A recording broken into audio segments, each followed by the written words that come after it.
Frozen Neverland. Achoo! Scully sneezed. It was a freezing cold day. All of Neverland was covered in snow, and poor Scully had the Neverland birdie flu. And Jake, Izzy, Cubby were trying to keep Scully warm and comfortable, but nothing seemed to work. There was too much ice and snow. Even the thickest blanket won't help Scully today, said Jake. Cubby suggested they head to Fire Red Ruby Valley and find the fire red rubies. Those gems are hot, hot, hot, said Izzy. The crew bundled up in jackets and hats and set course for the Fire Red Ruby Valley. As Jake, Izzy and Cubby were heading off, they ran into their friend Percy the penguin, who offered to go along. Like all good penguins, Percy loved the cold. Meanwhile, Hook was having problems too. His ship, the Jolly Roger, was trapped in the ice. Bones suggested they go find the Fire Red Rubies. Hook and his crew used their special whirly hooks to fly to Fire Red Ruby Valley.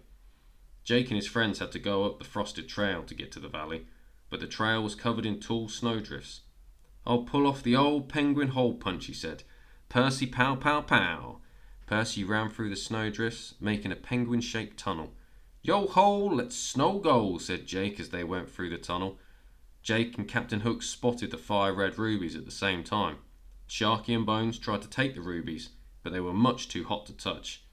"Oh dear," said Shmee. "If we don't get these to the ship, we'll never free it from the ice." Jake suggested they share the rubies. First they could melt the Jolly Roger free, then they could take them to warm up Scully. Izzy sprinkled everyone with pixie dust, and she sprinkled the rubies too so they would float above the floor. Jake used his sword to whack the rubies through the air, to the ice and around the Jolly Roger.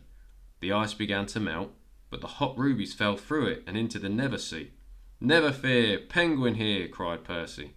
He dived into the water and brought the rubies back to the surface, where Shmee caught them in a kettle. Back in the hideout, Scully warmed himself with the rubies.